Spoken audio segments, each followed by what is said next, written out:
देखिए, आप सुंदरकांड पाठ करते हैं, सुंदरकांड का पाठ जब करते हैं तो उसमें आपने देखा कि जब माता जानकी की खोज के लिए और दक्षिण दिशा की तरफ मुख्य मुख्य वानर भगवान ने भेजे, और सुग्रीव जी ने जो मुख्य मुख्य वानर भेजे हैं वो कहाँ भेजे?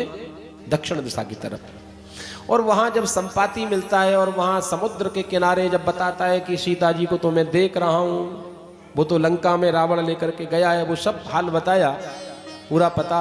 अब बात यहां आ गई कि ये तो निश्चित हो गया कि सीता जी लंका में हैं, पर अब समुद्र को पार कौन करे?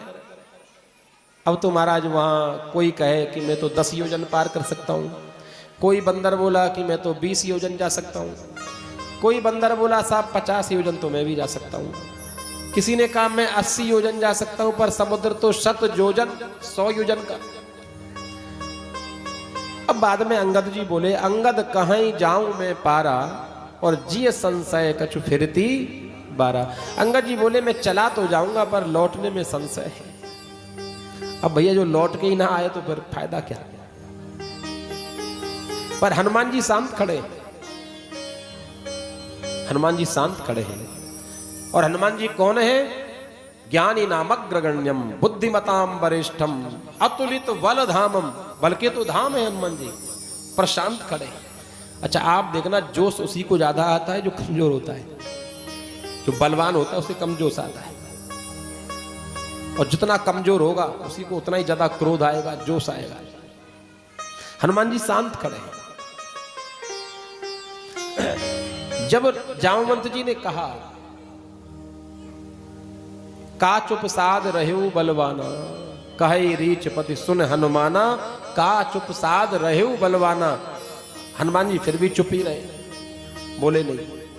अच्छा, किसी व्यक्ति को बलवान कह दिया जाए तो जोश तो आता है, पर नहीं, हनुमान जी को जोश नहीं आया, शांत बैठे रहे। कवन सो काज कठिन जग माही, और जो नहीं होए तात तुम पाई। अच्छा बताओ, इतना कह दिया, उसके बाद भी हनुमान जी को जरा भी जोश नहीं आया, जरा भी आवेश नहीं आया। किसी से यह कह दिया जाए कि अरे साहब ऐसा कौन सा काम है जो तुम नहीं कर सकते, पता चला कमजोर व्यक्ति भी बल से भर जाता है कहने मात्र से।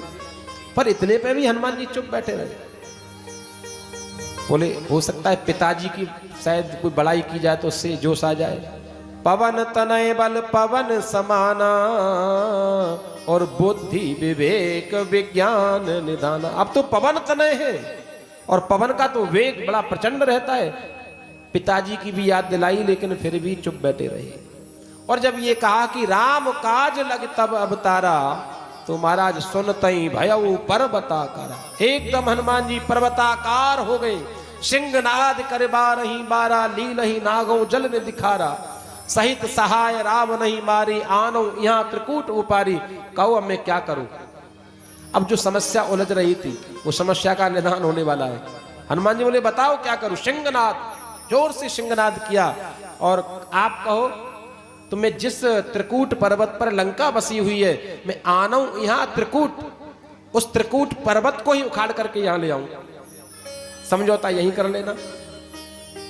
लेकिन इतने के बाद की जो चौपाई है वो ध्यान से सुने।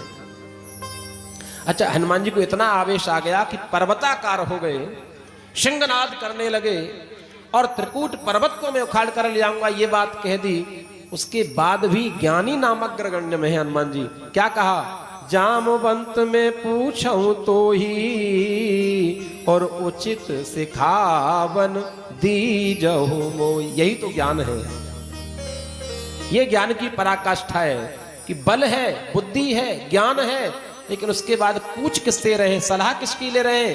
कि जामवंत में पूछूं तो ही। जो वयोवृद्ध हैं, यानी उनकी सेना में जो वयोवृद्ध हैं जामवंत जी, उनसे पूछ रहे कि जामवंत में पूछम तो ही, उचित सिखावन दीजहु मोहि। अच्छा बताओ, आज इसके अंदर जितना बल हो जाए तो वो किसी बुजुर्ग आदमी को पूछने वाला है? कभी भी नहीं पूछेगा। लेकिन हनुमान जी उस समय जामवंत जी से सलाह लेते हैं कि आप बताओ क्या करूं। क्योंकि सलाह हमेशा समाज के लिए जब देता है तो एक बुजुर्ग आदमी व्यक्ति ही सलाह अच्छी देता है। प्रेम से बोलिए श्री राधे।